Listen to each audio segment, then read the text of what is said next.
Hello food lovers, welcome back to our channel. ఇవాళ చూపించబోయే item ఆలు బఠానీ మసాలా కుర్మా. ఇది ఎక్కువగా పెళ్లిల్లో అలాగే కలర్ రైస్ లోకి ఎక్కువగా చేస్తారు. ఈ గ్రేవీ అనేది నేను మీకు చాలా తిగ్గా చేసి చూపిస్తాను. నాకు గ్రేవీ తిగ్గా ఉంటేనే నచ్చుతుంది. ఈ కర్రీలోకి మనము డైలీ వాడే ఇంగ్రీడియంట్స్ తోనే చాలా టేస్టీగా ఎలా చేయాలో చూపిస్తాను. మీరు కూడా యాజ్ ఇట్ ఈస్ గా ఫాలో కండి. ఇంకెందుకు ఆలస్యం, చూసేద్దామా ప్రాసెస్. ముందుగా 4 గంటలు ఎండి బఠానీలు ఖచ్చితంగా నానపెట్టుకోవాలి. ఓవర్ నైట్ సోక్ కూడా చేసుకోవచ్చు. టైం లేని వాళ్ళు మినిమం 4 గంటలు నానపెట్టుకోవాలి. నేను 150 గ్రామ్స్ ఎండి బఠానీలు నానపెట్టుకున్నా. అదే పచ్చి బఠానీలు వాడే వాళ్ళు నానపెట్టుకునే అవసరం లేదు.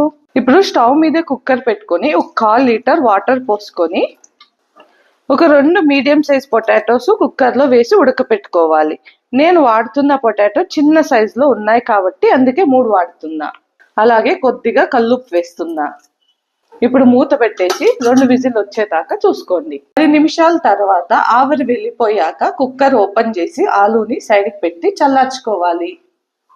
ఇప్పుడు ఆలు బఠానీ మసాలా కుర్మాకి మసాలాలు చెప్తున్నా. ఇప్పుడు మిక్సీ జార్లో 30 గ్రామ్స్ ఎండి కొబ్బరి, 2 టేబుల్ స్పూన్ ధనియాల పొడి, 1 టేబుల్ స్పూన్ కారం, 1/4 టేబుల్ స్పూన్ పసుపు, 2 లవంగాలు, కొద్దిగా దాల్చిన చెక్క, 1/2 టీ స్పూన్ అల్లం వెల్లుల్లి పేస్ట్, కొంచెం కొత్తిమీర తరుగు వేసి బాగా మిక్సీ పట్టుకోవాలి.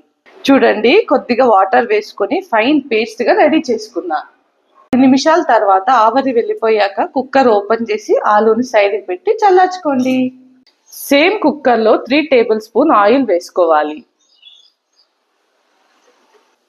ఆయిల్ హీట్ ఎక్కాక 1/4 టేబుల్ స్పూన్ సాసవులు, కరేపాకు కరెమ్మ, మీడియం సైజ్ పొడవుగా కట్ చేసుకున్న ఒక ఆనియన్, 2 మీడియం సైజ్ టమోటా చిన్నగా కట్ చేసుకున్నవి. ఇవన్నీ బాగా మగ్గనివ్వాలి. ఇప్పుడు టమోటాలు బాగా మగ్గిన తర్వాత మిక్సీ చేసి పెట్టుకున్న మసాలాలు వేసి సిమ్ లోనే పచ్చి వాసన పోయేంత వరకు వేయించాలి. ఈ మసాలాలు సిమ్ములోనే ఎంత బాగా వేయించితే అంత బాగా టేస్ట్ వస్తుంది. ఇది మటుకు బాగా గుర్తించుకోండి. వేయించుతున్న సమయంలో తిప్పుతూనే ఉండండి, లేదంటే అడుగట్టేస్తుంది. ఇలానే సిమ్లో 10 నిమిషాలు కలుపుతూ బాగా వేయించుకోవాలి. అప్పుడే పచ్చి వాసన వెళ్ళిపోయి కర్రీకి టేస్ట్ అనేది యాడ్ అవుతుంది. లేదంటే కర్రీ పచ్చి వాసనతో అలానే ఉంటుంది. పచ్చి వాసన వెళ్ళాక బఠానీ, ఆలు వేసుకోవాలి. అలాగే రుచికి తగినంత ఉప్పు వేసి బాగా మిక్స్ చేసుకోవాలి. ఒక 2 మినిట్స్ ఇలానే బాగా ఫ్రై చేసుకోండి. ఫ్రై చేసుకున్న తర్వాత 250 ml వాటర్ పోసుకొని ఒక ఉడుకు వచ్చిన తర్వాత టేస్ట్ చేసి ఉప్పు కారం అడ్జస్ట్ చేసుకోవాలి. అంతా సరిపోయాక కుక్కర్ పెట్టి 3 విజిల్స్ రావాలి.